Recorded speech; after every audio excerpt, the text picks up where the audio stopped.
안녕하세요. 오늘 또 저희가 함께 이렇게 만나게 되었습니다. 반갑습니다.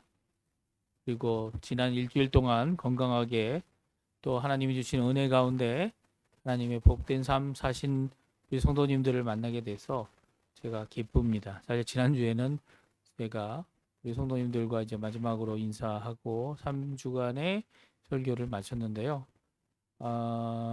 오늘 또 부탁을 하셔서 제가 다시 한번 이 강단에 섰습니다. 이 귀한 강단에서 들려지는 말씀, 선포되는 말씀, 우리 신 목사님을 통해서 또 이 여러 목사님들을 통해서 이 비록 로사리오라는 곳에 계시지만 이 산타페주에서 함께 섬기며 봉사하시고 교회를 이루시는 또 함께 믿음의 고백하시는 형제님들, 자매님들이 가득한 우리 이 직분자들이 가득한 이곳에 주님의 놀라운 은혜가 하나님의 복된 역사가 우리 성도님들을 통하여 이루어지기를 간절히 축원드립니다. 오늘은 우리가 읽은 말씀 예수님의 팔복 중에 7번째 해당하는 복에 대해서 읽었는데요. 저희가 한 번 더 읽어보았으면 좋겠어요.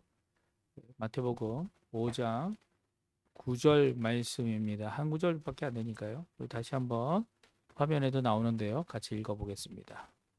9절 말씀 같이 읽습니다. 화평하게 하는 자는 복이 있나니 그들이 하나님의 아들이라 일컬음을 받을 것이며 아멘.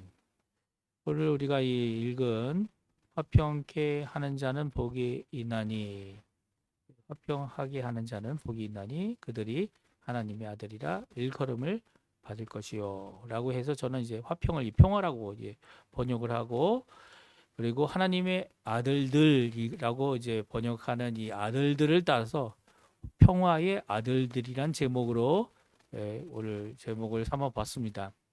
그래서 평화의 아들들이 누굽니까?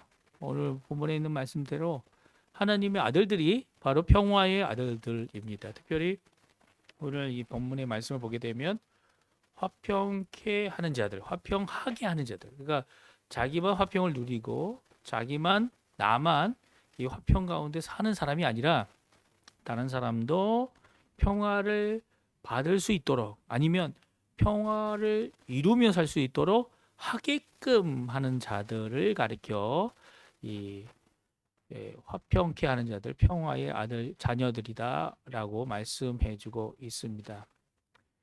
그래서 오늘 이 말씀은요, 팔복 중에 7번째 해당하는 복인데요. 이 팔복은요, 어려움을 당하는 상황 때문에 이 가슴에 있는, 마음에 있는 가난함을 가진 자들이 복이 있다. 혹은 슬픈 상황 때문에 애통하고 있는 감정을 갖고 있는 사람들이 복이 있다. 아니면 온유한 마음으로 가지고 있는 직분, 사이어, 외부의 여러 가지 압력들까지라도 짐지고 견딜 줄 아는 온유의 모습이 아름답다, 복되다. 혹은 의에 목마를 정도로 상황이 안 좋고 그리고 그 의에 줄인 상태로 있는 자가 복이 있어서 결국 배가 부르고 결국 하나님이 말씀하신 땅을 기업으로 얻을 뿐만 아니라 더 나아가서는 위로를 받고 하나님의 자녀가 되는 귀한 복을 주시는 이런 상황적인 복. 그러니까 상황 가운데 내가 표현되고 있는 이런 어려움들을 해결받는 이 상황 가운데 받는 복의 의미만은 아닙니다. 오늘 본문에 나와 있는 복은요. 어떻게 보면 내가 긍휼히 여김으로 긍휼함을 받고 또한 더 나아가서는 마음이 청결하게 살아감으로 하나님을 볼 수 있는 복을 누리며 또 이제 마지막 7째 복이 뭐예요? 화목하게 할 때 나만 화목한 것이 아니라 다른 사람들도 화목하게 하도록 하는 인정을 받는 하나님의 자녀라 인정을 받는 귀한 복을 받는 자가 화평케 하는 자들이 받을 복이다 말씀해주고 있습니다. 오늘 이 팔복은요 사실 모든 복들이 이 첫 번째 복과 이제 팔복 8번째 복을 제외하고는 다 미래형입니다. 그래서 복을 받게 되는 상급을 미래의 어느 시점에 혹은 예수님이 다시 오시면 받게 될 것이다라고 말씀하고 계시죠. 그 외에는 이 현재 누리고 있는 하나님의 나라를 나의 것으로 그 사람의 것으로 누리게 될 것이다라고 하는 이 현재 진행형을 사용하셔서 현재에는 그 복을 누리고 있다라고 얘기하는 첫 번째 복 어떤 복입니까? 마음이 가난한 자 혹은 의로 인하거나 예수님으로 인하여 고난과 핍박을 받는 자들이 하나님의 자녀다. 하나님의 나라가 너희 것이다. 그들의 것이다. 라고 말씀을 하고 있습니다. 그러니까 일곱 번째 복인 이 화평하게 하는 복도요. 어떻게 보면 미래에 받을 하나님의 자녀라 일컬음을 받는 이 땅에서 그렇게 받지 못하더라도요. 하나님의 나라에 가서는 결국 받게 될 하나님 앞에서 받게 될 그런 귀한 복된 말씀입니다. 그래서 어떻게 보면 미래의 복을 받을 것이기 때문에 지금은 복된 상황이 아닌 것 같아 보이고 인정도 받지 못하는 상황일지라도 지금 있는 그 상태 아니면 지금 하고 있는 그 사역이 복된 사역이다라고 말할 수 있는 것이 바로 이 팔복이죠. 그러니까 미래만이 아니라 현재 갖고 있는 귀한 복을 우리에게 말씀해 주고 있는 것이죠. 그 중에 하나가 뭐라고요? 일곱 번째 복이 화평케 하는 자들의 복입니다. 우리가 이 땅을 살아가는 동안 화평케 하는 삶이 어떤 삶인지 그런 복된 삶이 어떤 삶인지 한번 살펴봤으면 좋겠어요. 저는 이제 교회를 개척하지는 않았습니다. 그래서 교회의 이름을 새로 짓거나 장명하거나 해보지는 않았어요. 그런데 만약 우리가 교회의 이름을 정한다면 어떤 이름이 좋을까요? 사실 저는 이제 뭐 교회 이름은 지어본 적이 없지만 저희 자녀들 저에게 이제 4명의 수아의 자녀가 있는데요. 저희 자녀들의 이름은요. 저희 아내와 제가 기도하면서 이제 아이가 생기면 그 아이를 위해 기도하면서 이름을 지었습니다. 그래서 모두 스페인어 이름을 지어줬고요. 카트자너로요. 그런데 이제 그 아이들의 이름을 한국어, 그러니까 한글 이름을 지어준 사람은 저희의 아버지가 되시는 그 아이들의 친할아버지가 지어주셨습니다. 근데 뭐 저희가 이 남미까지 와서 뭐 족보대로 뭐 이 돌림을 쓴다는 의미는 아니고요. 그냥 그 저희 아버지가 정해준 대로 이름을 정해줬는데요. 첫 번째 이름은요 효창이다. 그리고 두 번째 이름은 효준이다. 그리고 세 번째 이름은 효성이다. 여기 세 아들이고요.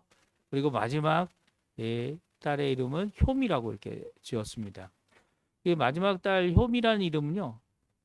사실은 효미라는 이름 자체가 저희가 너무 좋아서 이제 이쁜 이름이라서 이제 아버지한테 여쭤보고 그리고 아버지께서 허락해 주셔서 저희가 이렇게 정했습니다. 이게 효창, 효준, 효성, 효미 그러면 어떤 느낌이 드세요? 저희 아버지의 의도가 그 이름 안에 분명히 담겨져 있죠. 어떤 강렬한 요구가 그 안에 담겨져 있습니다. 그게 무엇입니까? 효라는 거죠. 효. 부모님에게 효도를 하는 우리 아이들이 됐으면 좋겠다라는 의도가 그 안에 담겨 있습니다. 거꾸로 생각해 보면 제가 이제 큰 아들인데요. 큰 아들로서 아마 저희 아버지께 효도가 부족하지 않았나. 그래서 저희 자녀들에게는 이 효자 돌림의 이름을 주시지 않았나 하는 생각이 들 정도입니다. 교회 이름을 생각해 보면 지금 가장 문제가 되는 게 뭘까요? 교회 중에 가장 큰 문제가 되는 것은 다른 것이 아니라 갈등입니다. 아니 교회뿐만이 아니죠. 온 사회가 갈등으로 어려움을 겪고 있습니다. 어딜 가도 갈등이 없는 곳이 없어요. 그렇죠? 이 갈등은요. 위기의 상황을 만들기 때문에 문제인 것 같아요. 그래서 저희 집사람이랑 저랑 만약 교회를 같이 개척해서 교회 이름을 짓는다. 그러면 갈등이 없는 교회를 만들자. 그래서 이제 처음에 기억난 것이 이제 평화 아니면 평안이라는 단어를 안위라는 단어를 쓰면 어떨까라는 생각을 해봤습니다. 근데 생각하다가 제가 번뜩 든 생각이 무엇이냐면 그럼 교회 이름을 이렇게 하자. 조용한 교회 어떨까? 그러니까 이름이 조용한입니다. 정말 저희 교회 오면은 예, 바깥에서 느꼈던 이 갈등과 위기의 모든 것들이 다 조용한 하나님 앞에 정리된 그런 곳이 되면 얼마나 좋을까라는 것을 얘기한 적이 있습니다. 사실 이렇게 조용한 교회 있습니까?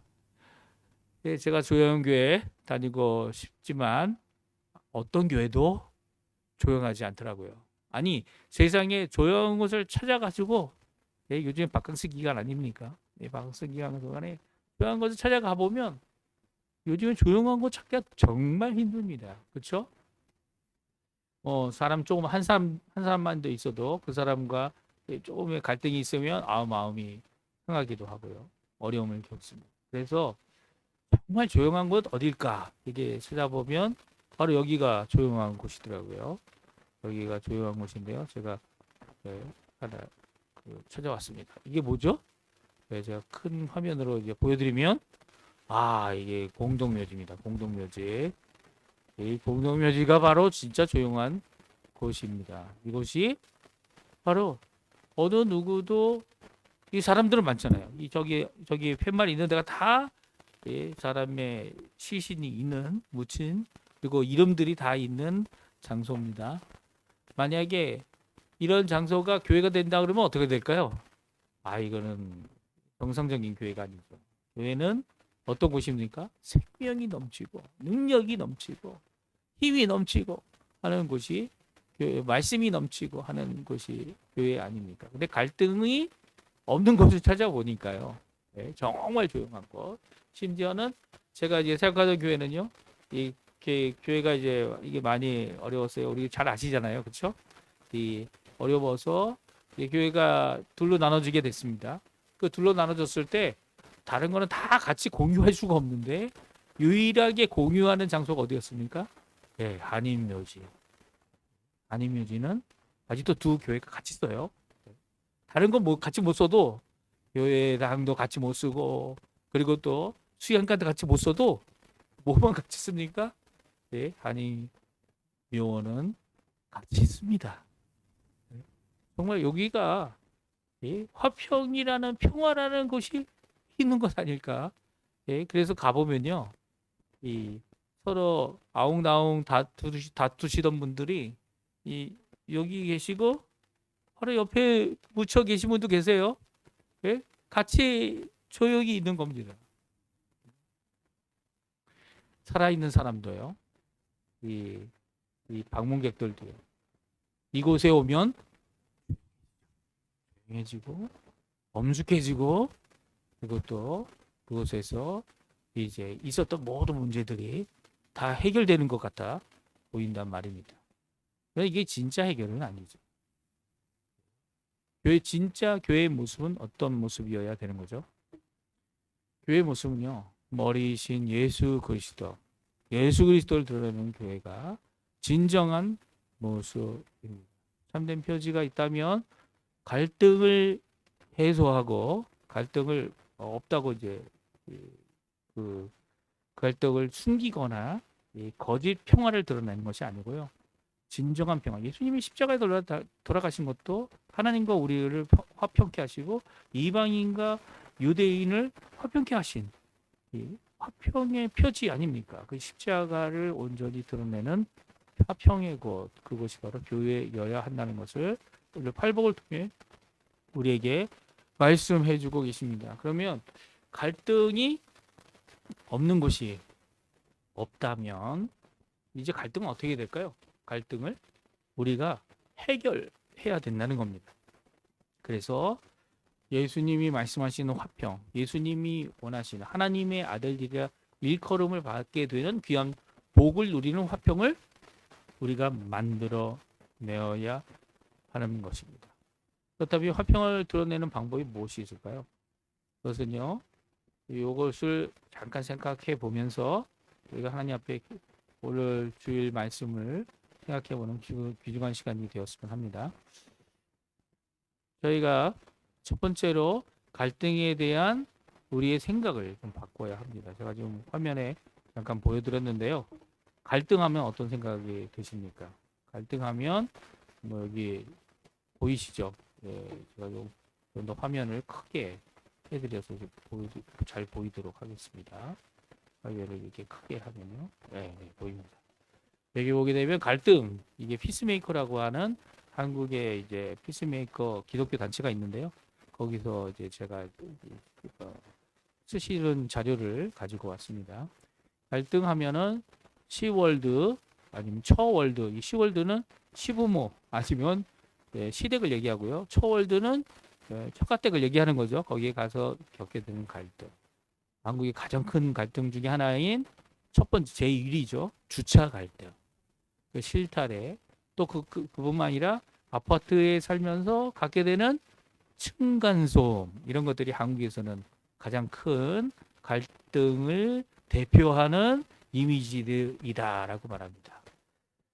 우리 성도님들 갈등하면 어떤 사람이 기억나십니까? 아니면 단어가 기억나십니까? 사실은 저희 갈등을 느끼는 건요. 아주 조그만 것으로부터 갈등을 느끼는 것 같아요. 어떤 것으로부터 갈등을 느낍니까? 네. 우리 여기 보면 까만 네 개의 등이 나오거든요. 밑에 이게 뭡니까? 하나는 맨 왼쪽은 뭐 빨간색, 녹색, 노란색 그리고 파란색 신호등을 표현하고 있는 거죠.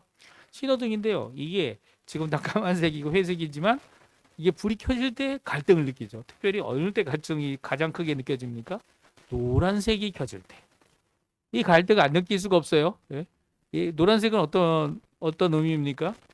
아, 이것도 아니고 저것 파란색이면은 녹색이면은 그냥 지나가면 되는데 이게 노란색이면 지나가야 될까 말아야 될까 이 갈등을 느끼게 되는 거죠. 어떻게 보면 인생을 사는 모든 것들이 이 갈등이라고 말할 수 있어요. 갈등이란 단어는요 등나무와 덩쿨이 얽혀 있는 상태를 말합니다.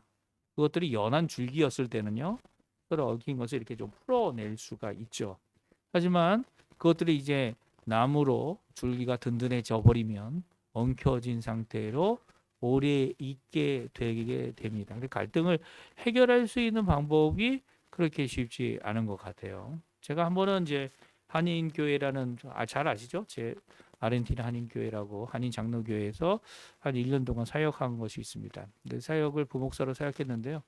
근데 잠깐 그곳을 사역하면서 했던 것이 있어요. 뭐 다른 뭐 그보다는 실제적인 문제를 해결했는데요. 제가 잠깐 구글 지도를 참고를 할 텐데요. 구글 지도 여기 보이시죠? 이게 한인교회 네, 한인교회를 찾았는데 없어졌네요. 네.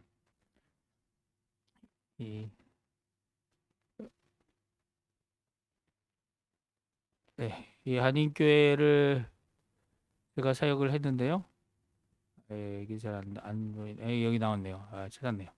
여기 보면 한인 장로교회가 여기 있습니다. 한인 장로교회를 제가 사역을 하면서 여기서 했던 실제적인 사역의 모습이 뭐냐면요. 이곳에 나무가 있었어요.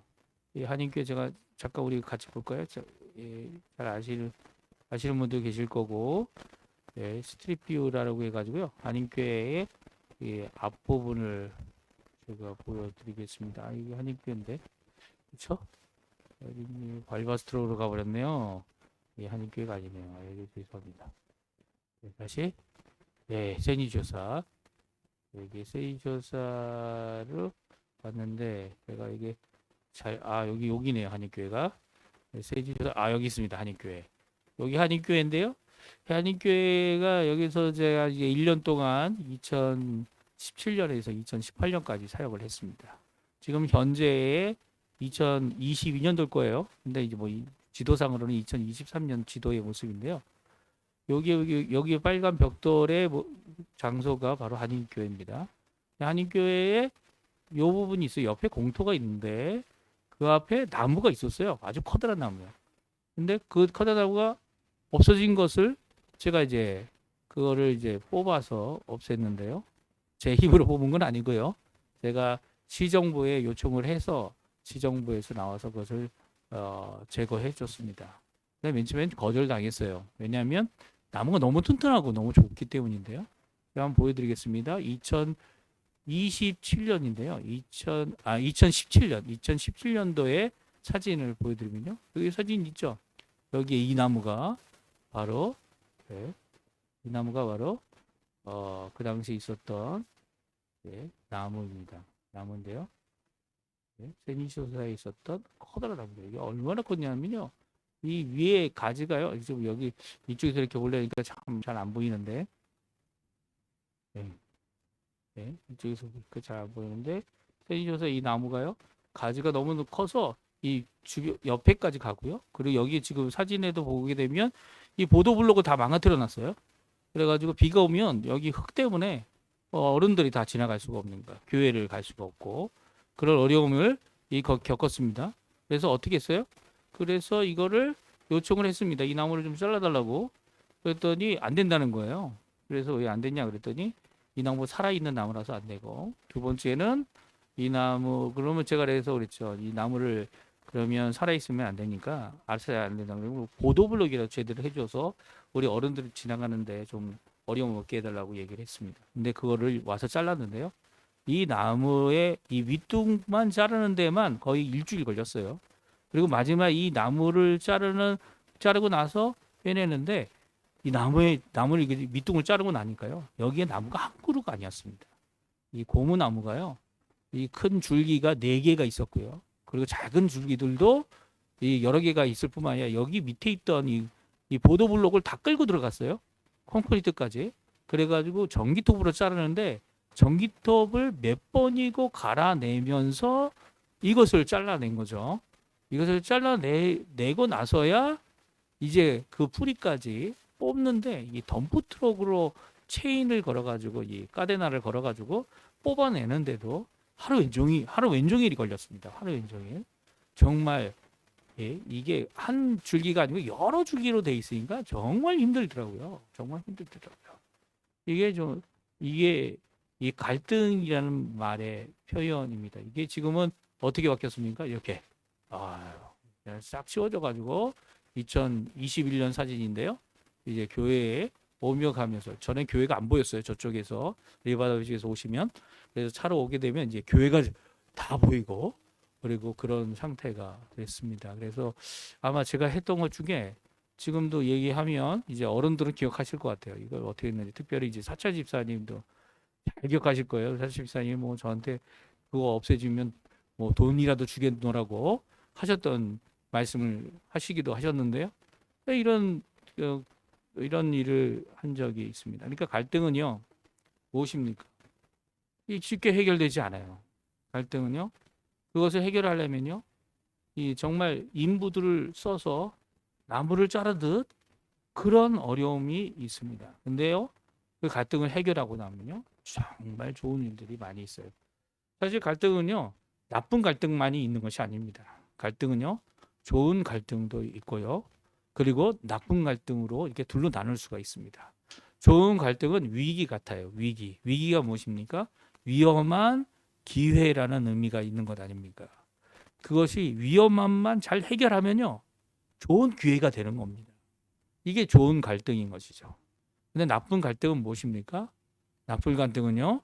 이 감정의 골이 깊어져서 서로 원수가 되고 해결할 수 없고 해결할 수 있는 방법은 상대방이 죽어야 해결된다. 이렇게까지 가는 이런 것들이 잘못된 갈등이죠. 갈등을 갖게 되는 이유가 무엇일까요? 갈등을 갖게 되는 이유는요. 네, 바로 4가지 이유가 있는데요. 네, 이거 다 넘어가야겠네요. 네, 여기 나와 있지 않고요. 제가 갈등의 4가지 이유가 있는데요. 첫 번째는요. 한정된 자원 때문입니다. 우리가 이제 갖고 있는 자원이나 재산이나 그리고 그런 것들이 다 줄 수가 없는 거예요. 예, 다 누릴 수가 없고 그럴 때 어떤 상태가 됩니까? 그것을 쟁취하려고 경쟁의 상태가 될 때 갈등을 느끼게 되는 거죠. 그래서 갈등은 없는 것이 없어요. 사람이 한 2사람만 있어도 갈등이고요. 혼자서도 갈등을 느낄 수 있다는 겁니다. 아까 신호등의 예를 들었죠. 즉 건너가야 되나 말아야 되나 어떤 선택의 순간이 될 때에도 갈등을 느끼게 되는 거죠. 그 두 번째 갈등의 이유가 있습니다. 그것은 오해로 인한 갈등인데요. 소통이 부족해서 내가 말하고자 하는, 내가 갖고자 하는 충분한 말을 다 하지 못할 때 어떻게 됩니까? 갈등을 겪게 됩니다. 그리고 오해를 잘못 이해를 해서 갈등을 겪는 경우가 있죠. 이런 경우에는요, 소통을 충분히 하고 의미를 분명히 전함으로 말미암아 오해가 해결될 수 있어요. 그리고 그것으로 인해 갈등도 해결되기도 합니다. 또 세 번째가 있습니다. 그것은 오해가 아니고요. 아무리 충분히 의논했어도 의견의 차이가 있게 되어서 서로 다른 목적, 서로 다른 의견이 충돌하게 되면 갈등을 겪게 됩니다. 예를 들어서 교회에 오는 목적이 뭡니까? 라고 했을 때 하나님께 예배드리고 영광을 돌립니다. 그럼 그런 분들은요, 예배를 먼저 생각을 해요. 근데 교회에 오는 이유가 뭡니까? 목적이 뭡니까? 라고 하면 우리 성도들의 교제다라고 하면 예배는 좀 늦게 시작해도 친구들하고 인사하고 성도들하고 인사하고 뭐 잠깐이라도 이 티타임을 갖는 것이 정말 중요하죠. 그러니까 가지고 있는 의견과 목적이 다르면 어떻게 됩니까? 왜 정시에 시작 안 하냐? 아니면 이런 이제 갈등이 생겨지게 됩니다. 이런 경우에는 이제 목적을 같이 하게 하고 다른 의견이 있으면 합의하여서 갈등의 상황을 피해갈 수 있는 거죠. 그리고 네 번째 이유가 있습니다. 네 번째는 성경적인 이유죠. 그것은 바로 죄 때문입니다. 우리의 죄성이, 우리의 욕심이 이제 살인에게까지 나아가지 않으면 해결할 수 없는 갈등들을 악한 그리고 나쁜 갈등들을 만들어내게 됩니다. 사실 살인에 대한 말씀이 삼상보훈에 나와 있는데요. 예수님께서는 살인에 대한 행위만을 이 나쁜 것이다라고 말씀하지 않으시고요. 살인을 일으키게 하는 이 마음의 자세 그리고 어떻게 보면 갈등이죠. 갈등도 커다란 문제가 된다라고 말씀하셨어요. 특별히 오늘 아침에 마태복음 5장의 말씀을 제가 읽고 아침 기도회를 했는데요. 5장 말씀에 보게 되면 21절에서 32절 중에 21절부터 나와 있는 이 갈등의 상황을 이 예수님께서는 살인 행위가 있지 않은 상태에서 다른 형제를 미워하거나 갈등으로 결국 공격하는 표현들, 예를 들어서 나가라든지 미련한 놈이라든지 바보라는 이 표현에 언어적 폭행을 하거나 마음만 형제를 미워해도 그것은 살인과 예수님에게는요 살인과 동일한 잘못이다라고 그리고 죄를 정죄당할 것이다라고 말씀해주고 있습니다. 그러니까 살인의 언어적인 폭력적인 상황 그것뿐만 아니라 더 나가서는 살인처럼 다른 사람을 나의 마음에서 제거해버리는 형제로서의 삶을 살지 않는 것조차도 예수님께서는 바로 살인의 행위다라고 그리고 말씀하셨죠. 그래서 다음과 같이 이 문제를 해결하는 데 있어 두 가지 자세를 가져야 된다라고 말씀하고 계세요. 마태복음 5장 23절에서 25절까지 말씀인데요. 제가 화면에 이렇게 가지고 나왔습니다. 우리 같이 좀 글씨가 작게 보이겠는데요. 좀 크게 볼까요? 예, 크게 보도록 하겠습니다. 크게 보고 같이 한번 읽어보겠습니다. 5장 23절에서 25절입니다. 어떻게 살인계까지 갈 수 있는 이런 상황 가운데 어떻게 이것을 해결할 수 있는지 두 가지 해결법을 한번 찾아봤으면 좋겠어요. 같이 읽습니다. 그러므로 예물을 제단에 드리려다가 거기서 내 형제에게 원망 들을 만한 일이 있는 것을 생각나거든 예물을 제단 앞에 두고 먼저 가서 형제와 화목하고 그 후에 와서 예물을 드리라. 너를 고발하는 자와 함께 길에 있을 때에 급히 사화하라. 그 고발하는 자가 너를 재판관에게 내어주고 재판관이 옥리에게 내어주어 옥에 가둘까 염려하라. 아멘. 그렇습니다. 예수님은 두 가지 면을 강조하고 있어요. 24절에 하나, 그리고 25절에 또 다른 두 번째 방법을 말씀해 주고 계신데요. 그 방법은요. 바로 다른 것이 아니라 가서 형제와 화목하라는 겁니다. 화목하라. 그리고 두 번째 방법은 25절에 나와 있는데요. 급히 사화하라입니다. 그래서 첫 번째는 화목입니다. 즉 형제와의 화목인데요.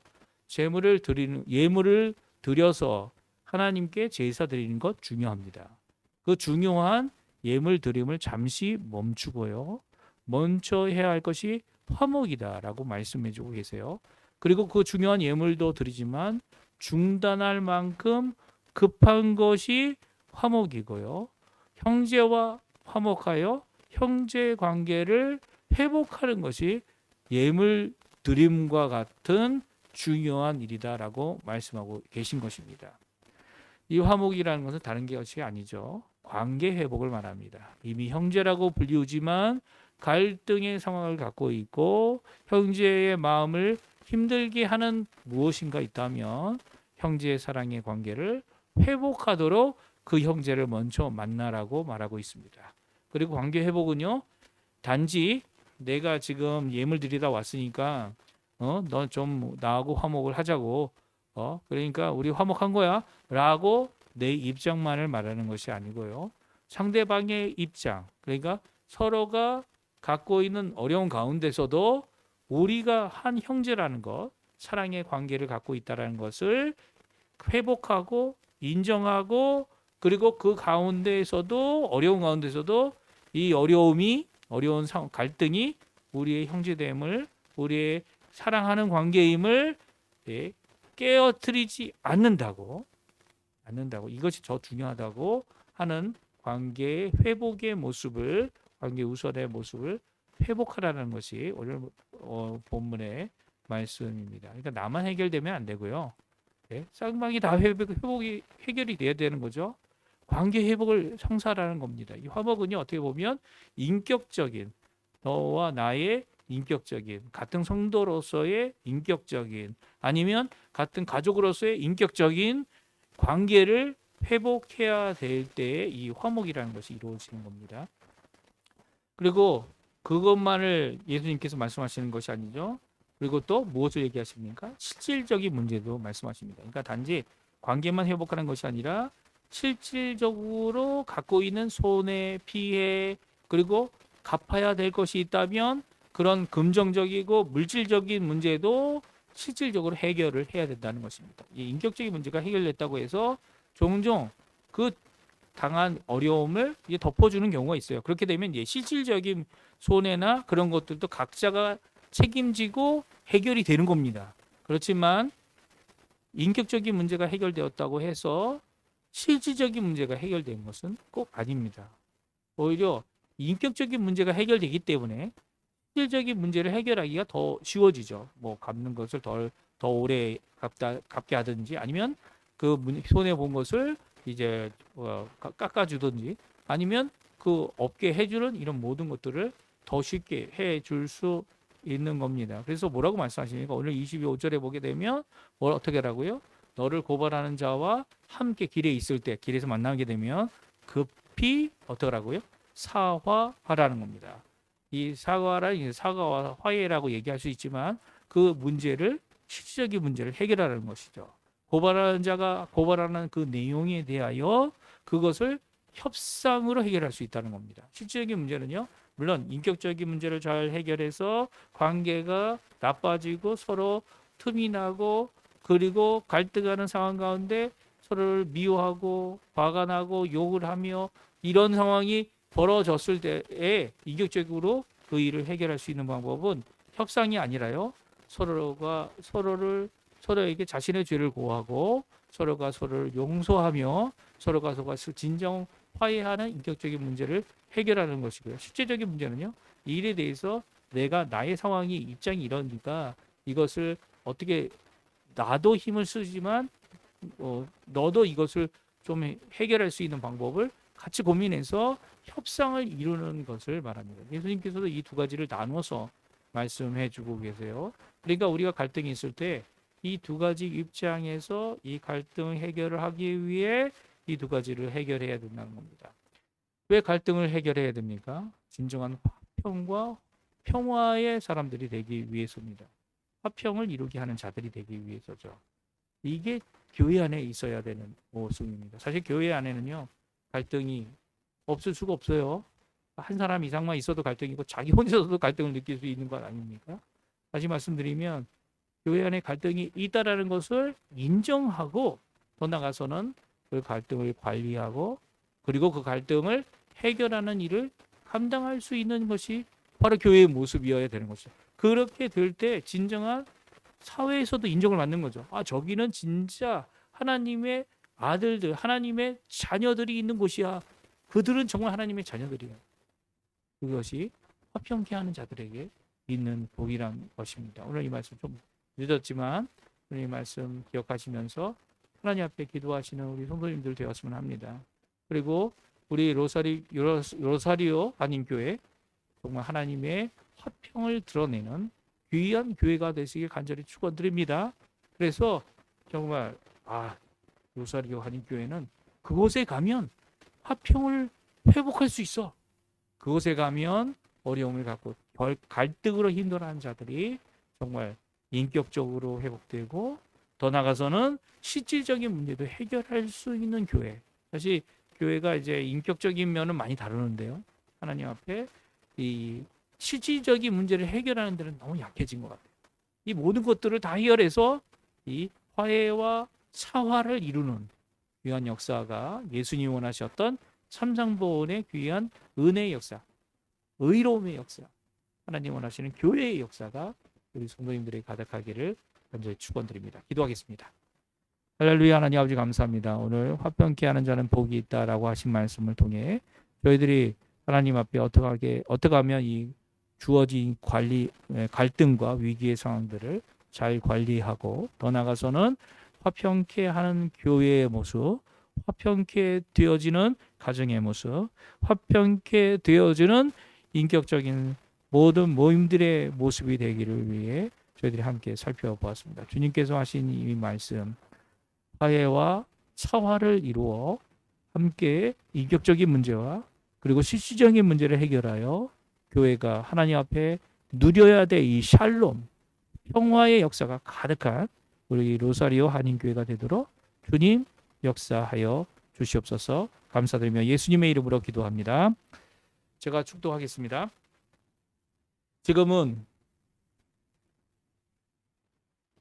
우리 구주 예수 그리스도의 한없으신 은혜와 하나님 아버지의 극진하신 사랑하심, 성령 하나님의 교통하심, 견인하심, 그것도 우리를 끝까지 인도하시는 역사가 우리 로사리오 교회에서 갈등을 관리하고 더 나아가서는 화평의 교회로, 샬롬이 가득한 교회로, 주님이 주신 평화가 가득한 가정으로, 그리고 직장과 그 모든 사업 가운데 하나님 항상 지금부터 영원까지 함께 하시기를 간절히 축원하옵나이다.